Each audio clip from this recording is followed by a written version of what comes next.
एक वक्त ऐसा भी था जब इंसानों के बीच में वैम्पायर्स रहा करते थे। ये बहुत ही आम बात हुआ करती थी। वैम्पायर्स ताकतवर थे। कुछ इंसान ऐसे थे जो उन्हें फॉलो किया करते थे और इस तरह के इंसान वैम्पायर्स को अपना मसीहा मानते थे। लेकिन धीरे धीरे इंसान वैम्पायर्स के खिलाफ हो गए, जिसके बाद इंसानों और वैम्पायर्स के बीच में वॉर शुरू हो गई, जो वॉर आज भी जारी है। हालांकि इंसानों के पास कई तरीके हैं कि वो वैम्पायर्स को मार सके, जैसे कि आज के उनके आधुनिक हथियार और सूरज की रोशनी। लेकिन वैम्पायर्स को हराना इतना आसान नहीं है, क्योंकि वो बहुत ताकतवर हैं। इंसानों ने वैम्पायर से बचने के लिए एक अलग शेल्टर बनाया, जिसके चारों तरफ ऊंची ऊंची दीवारें हैं और चर्च नाम की एक ऑर्गेनाइजेशन इस पूरी जगह को संभालती है। वो कुछ लोगों को खास ट्रेनिंग देती है, उन्हें योद्धा बनाती है और ऐसे योद्धाओं को कहा जाता है प्रीस्ट, जो कि वैम्पायर से ज्यादा ताकतवर और ज्यादा तेज है। इनका काम है वैम्पायर्स का खात्मा करना। इसीलिए धीरे धीरे इन योद्धाओं ने वैम्पायर्स का खात्मा कर दिया और जितने वैम्पायर्स बचे थे उन सबको कैद कर लिया गया। लेकिन अब भी कुछ ऐसे वैम्पायर्स हैं जो छुपकर जमीन के नीचे रहते हैं, पर अब इंसानों के ऊपर उनका कोई खतरा नहीं है। इसीलिए प्रीस्ट के काम को बंद कर दिया गया। वो अब आम लोगों की तरह जीते हैं। लेकिन एक दिन प्रीस्ट का लीडर अपने बहुत सारे साथियों के साथ एक अंडरग्राउंड जगह में जाता है। दरअसल वो वैम्पायर्स की क्वीन को पकड़कर मारना चाहता है, ताकि हमेशा के लिए इस किस्से को खत्म कर दे। और जब वो अपने साथियों के साथ अंदर होता है, तभी बहुत सारे वैम्पायर्स इनके ऊपर हमला कर देते हैं। लीडर अपने एक साथी को बचाने की कोशिश करता है, लेकिन वो उसे बचा नहीं पाता और तभी उसकी आंख खुल जाती है। दरअसल ये उसका सपना था, जिसके बाद वो बाहर की दुनिया को देखता है। ये दुनिया पहले जैसी दुनिया नहीं है। इंसानों और वैम्पायर्स की जंग की वजह से, पॉल्यूशन की वजह से अब सूरज की रोशनी बहुत कम धरती तक पहुंचती है। यहाँ पर ज्यादातर अंधकार ही रहता है। एक दुनिया इस वॉल के बाहर भी है, जहाँ वो लोग रहते हैं जो चर्च के रूल और रेगुलेशंस के हिसाब से नहीं चलना चाहते, बल्कि अपनी मर्जी से अपनी जिंदगी जीना चाहते हैं। लेकिन उनके ऊपर हमेशा वैम्पायर्स का खतरा बना रहता है। जबकि वॉल के अंदर जिस जगह को चर्च कंट्रोल करता है, वहाँ पर वैम्पायर्स का खतरा नहीं है। हमें वॉल के बाहर एक ऐसे घर को दिखाया जाता है जहाँ पर लूसी नाम की लड़की अपने मॉम डैड के साथ रहती है। रात को जब ये पूरा परिवार डिनर कर रहा होता है, तभी एक वैम्पायर इनके घर के ऊपर हमला करता है, जो लूसी के मॉम डैड को मारकर लूसी को पकड़कर अपने साथ ले जाता है। वहीं दूसरी तरफ हमें एक शेरिफ को दिखाया जाता है, जो वॉल के अंदर रहता है। वो एक प्रीस्ट के पास जाता और उसे बताता है कि लूसी को वैम्पायर ने किडनैप कर लिया है। दरअसल शेरिफ लूसी से प्यार करता है और उसे पता है कि ये जो प्रीस्ट है वो लूसी का अंकल है, यानी कि लूसी के पिता इस प्रीस्ट के भाई हैं। वो कहता है कि हमें लूसी को किसी भी कीमत पर बचाना होगा। प्रीस्ट अपनी नीस लूसी की मदद करने के लिए चर्च की अथॉरिटी के पास जाता और उन्हें बताता है कि वॉल के बाहर मेरी नीस को वैम्पायर ने किडनैप कर लिया है, हमें उसे बचाना होगा। लेकिन यहाँ पर चर्च ऑर्गेनाइजेशन का जो लीडर होता है, वो कहता है कि इस दुनिया में जितने भी वैम्पायर्स थे, हम उन्हें मार चुके हैं और जो थोड़े बहुत वैम्पायर्स हैं वो हमारी कैद में हैं। इस दुनिया में अब कोई फ्री वैम्पायर नहीं है।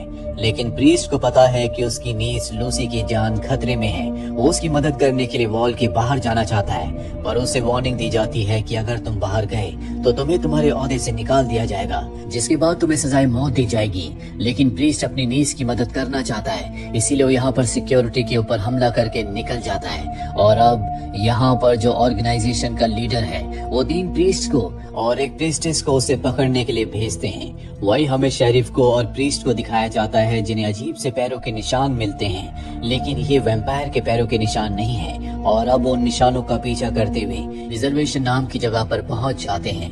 ये वो जगह है जहां पर वैम्पायर्स को रखा गया था।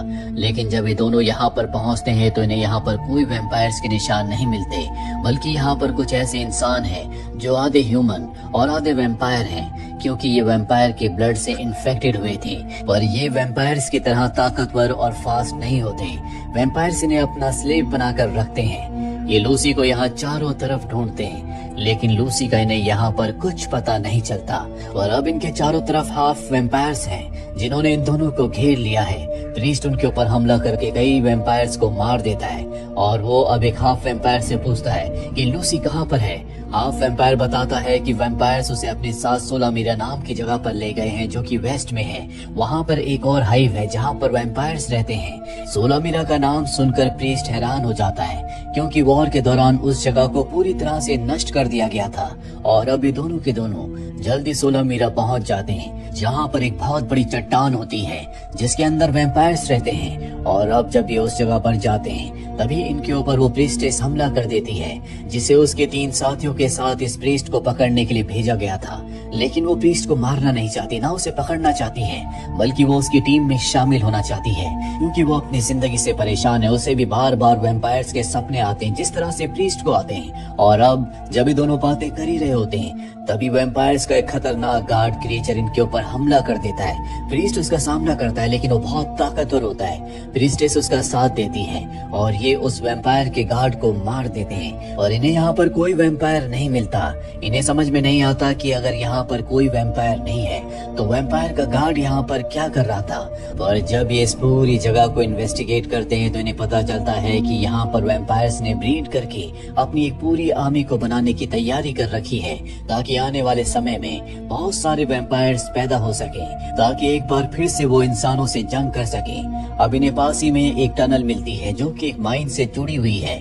यहाँ पर एक रेलवे ट्रैक है जो शहर से जुड़ता है और ये पूरा का पूरा रेलवे ट्रैक अंडरग्राउंड होता है, यानी कि यहाँ अंधकार रहता है। प्रीस्ट को लगता है कि वैम्पायर्स ट्रेन से ट्रैवल कर रहे हैं। दिन में वो ट्रैवल करते हैं और रात को शहरों में जाकर वो इंसानों के ऊपर हमला करते हैं। इनका सोचना पूरी तरह से ठीक होता है। हमें ट्रेन में लूसी को दिखाया जाता है जहाँ पर वैम्पायर्स हैं और वैम्पायर्स का लीडर भी है जो पूरी तरह से ह्यूमन लग रहा होता है, पर असली में ये एक वैम्पायर है जो दिन में ट्रेन से ट्रैवल करता है और रात को आसपास के टाउन के ऊपर हमला करके लोगों को मार देता है। अब रात को एक टाउन में जाते हैं जहाँ पर वहाँ के लोगों को मारना शुरू कर देते हैं। तभी वहाँ पर वो 3 प्रीस्ट पहुँच जाते हैं जिन्हें चर्च ऑर्गेनाइजेशन के लीडर ने प्रीस्ट को यानी कि लूसी के अंकल को पकड़ने के लिए भेजा है।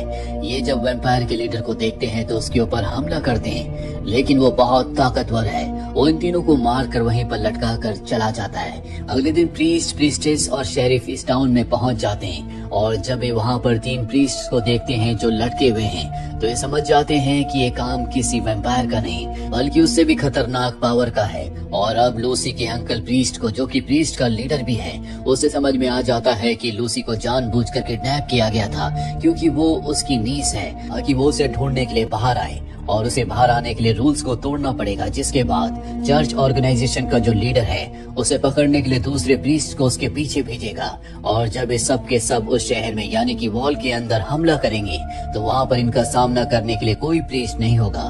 दरअसल ये पूरी की पूरी प्लानिंग होती है जो कि अब प्रीस्ट को समझ में आ चुकी है। प्रीस्ट अब अपने दोनों साथियों से कहता है कि हमें किसी भी कीमत पर उस ट्रेन को रोकना होगा। अगर वो वॉल के अंदर चली गई जहाँ पर हमेशा अंधकार रहता है तो वो वहाँ पर इंसानों का खात्मा कर देंगे।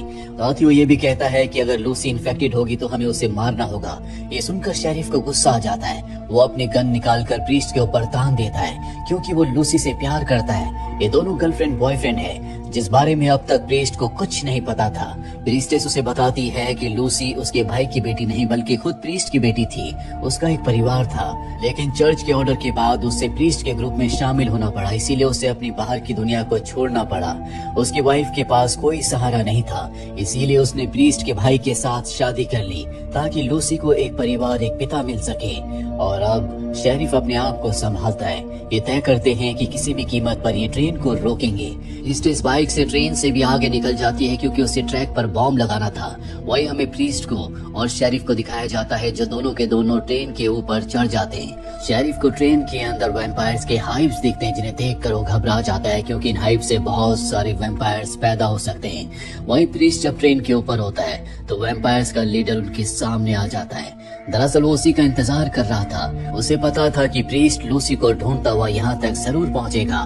दरअसल कहानी की शुरुआत में प्रीस्ट को जो सपना आया था जिसमें वो अपने एक साथी को वैम्पायर से बचा नहीं पाया था, वो सपना नहीं बल्कि पास्ट में एक घटना घटी थी और जिस साथी के साथ ये हुआ था वो यही वैम्पायर का नया लीडर है जिसे वैम्पायर्स ने पकड़ लिया था और बहुत बुरी तरह से जख्मी किया था। जिसके बाद वैम्पायर्स की क्वीन उसके पास आई और अपने ब्लड से उसे वैम्पायर बना दिया। ये बहुत ताकतवर है क्योंकि ये क्वीन के ब्लड से बना है।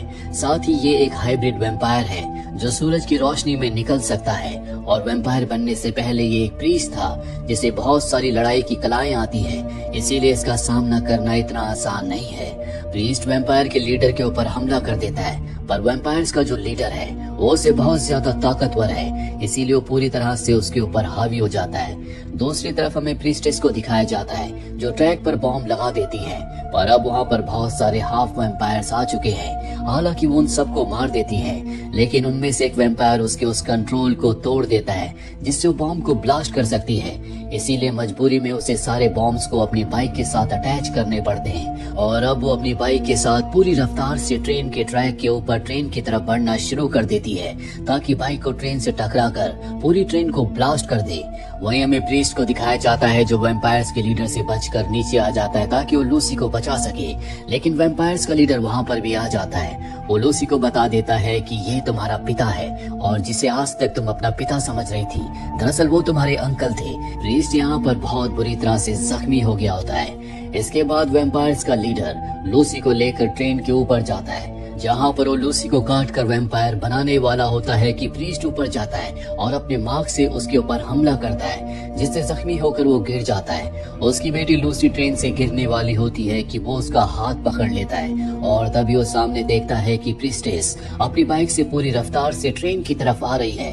वो समझ जाता है कि विस्फोटक उसके पास है और वो ट्रेन से टकराकर पूरी ट्रेन को ब्लास्ट करने वाली है, इसीलिए वो अपनी बेटी को लेकर ट्रेन से कूद जाता है। शेरिफ भी ट्रेन से कूद गया होता है। वहीं प्रीस्टेस बाइक को टकराने से पहले अपनी बाइक से कूद जाती है। बाइक जैसे ट्रेन से टकराती है, एक बहुत बड़ा ब्लास्ट होता है जिसमें वैम्पायर्स के लीडर के साथ साथ सब के सब मारे जाते हैं। लेकिन अब भी वैम्पायर्स का खतरा नहीं टला, क्योंकि वैम्पायर्स की जो क्वीन है वो अब भी जिंदा है, जो इंसानों का खात्मा करके एक बार फिर से पूरी दुनिया पर राज करना चाहती है। प्रीस्ट वॉल के अंदर चर्च ऑर्गेनाइजेशन के लीडर के पास जाता है और उसे एक वैम्पायर का सर पेश करता है ताकि उसे यकीन हो सके कि अब भी इस दुनिया में वैम्पायर्स आजादी से घूम रहे हैं जो इंसानों का खात्मा करना चाहते हैं। और अब भी लीडर उसकी बात नहीं मानता, जिसके बाद प्रीस्ट अपने सभी साथियों को कहता है कि तुम्हें मेरा साथ देना होगा ताकि हम दुनिया को बचा सके। जिसके बाद वो अपने साथियों के साथ वैम्पायर्स की क्वीन का खात्मा करने के लिए निकल पड़ता है। इसी के साथ ही फिल्म की कहानी यहीं पर खत्म हो जाती है। उम्मीद करते हैं कि ये कहानी आपको पसंद आई होगी।